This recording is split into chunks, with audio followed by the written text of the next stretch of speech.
తెదేపా రాష్ట్ర అధ్యక్షుడు Palla Srinivas chief whip జీవి Anjaneyulu comments. Pulivendula తెదేపా నేతలతో పల్లా శ్రీనివాస్ చీఫ్ విప్ జీవి సమావేశం.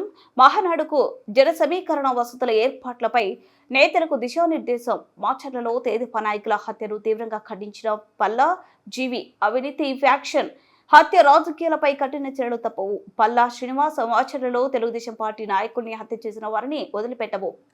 పల్లా శ్రీనివాస్ 5 ఏళ్లు చేసినట్టే పిన్నెల్లి బ్రదర్స్ హత్య రాజకీయాల్ని ప్రోత్సహిస్తున్నారు. పల్లా హత్య రాజకీయాలు ప్రజాధనం లూటీ చేసే వాళ్ళు జైలుకు వెళ్ళక తప్పదు. పల్లా ఇటీవల గాలి జనార్దన్ రెడ్డి కేసే అందుకు నిదర్శనం. పల్లా శ్రీనివాస్ కడప మహానాడుతో తెలుగుదేశం పార్టీ కొత్త చరిత్రకు శ్రీకారం చుట్టబోతుంది. జీవి పులివెందుల నుంచి మహానాడుకు 20,000 మంది వస్తున్నారు. వైకాపా ప్రభుత్వం ఫ్యాక్షన్ అవినీతి తప్ప ప్రజలకు చేసింది శూన్యం. జీవి జగన్ పాలనలో కడప పులివెందులలో కొత్తగా ఒక ఎకరానికైనా నీళ్లు ఇచ్చారా? జీవి గోదావరి బనకచెర్ల పూర్తయితే రాయలసీమ సస్యశ్యామలమవుతుంది. బాచర్లలో 2 తెదేపా నాయకుల హత్య చాలా బాధకరం. 5 ఏళ్లు వైకాపా పెంచి పోషించిన ఫ్యాక్షన్ గొడవలతోనే నిండు ప్రాణాలు బలిగొన్నారు. మాజీ ఎమ్మెల్యే పిన్నెల్లి సోదరుడు హస్తంతోనే తెదేపా నాయకుల హత్య. ఈరోజు రాష్ట్ర తెలుగుదేశం పార్టీ అధ్యక్షులు పల్లా శ్రీనివాస్ గారు పులివెందులు రావడం చాలా సంతోషం. ఇన్ఛార్జ్ బీటెక్ రవి గారికి, గుంటూరు జిల్లా జీడీసీసీ బ్యాంక్ చైర్మన్ మక్కన గారికి, అలాగే మన నియోజకవర్గ కన్వీనర్ తమ్ముడు ఆదినారాయణ గారికి, ఈ కార్యక్రమంలో పాల్గొన్నటువంటి మండల నాయకత్వాలు, నియోజకవర్గ సీనియర్ నాయకులు అందరికీ హృదయపూర్వక నమస్కారం.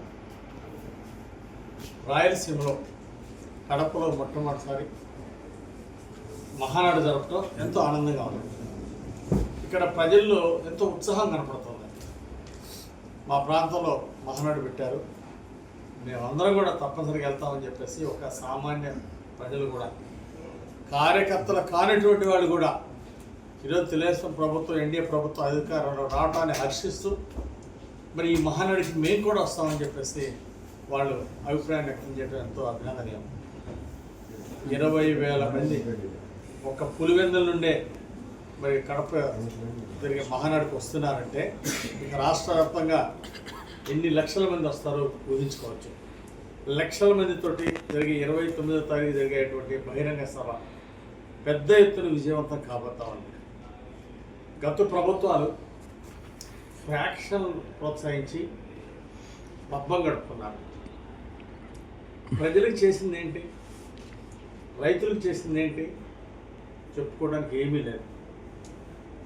స్వార్థ ప్రయోజనాలు రాష్ట్రాన్ని లూటీ చేశారు తప్ప ప్రజలకు పొలాల్లోకి ఇంతవరకు నీళ్లు రాలే. చంద్రబాబు గారి పుణ్యం అంటూ ఆ రిజర్వాయర్లు పూర్తయినాయి, సంపుల దాకా నీళ్లు వచ్చినాయి. మళ్ళీ వైసీపీ ప్రభుత్వం వచ్చినాక కొత్తగా ఈ పులివెందులో ఒక ఎకరానికి నీళ్లు పారించారా? ఎందుకు చేయలేకపోయారు?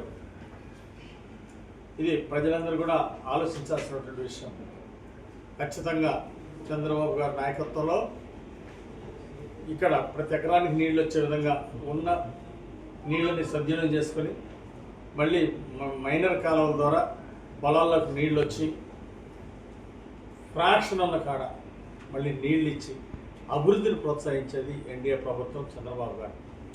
చంద్రబాబు గారు ఎప్పుడూ ఫ్రాక్షన్ ప్రోత్సహించాల. ఫ్రాక్షన్ లేనప్పుడు అభివృద్ధి వస్తుంది.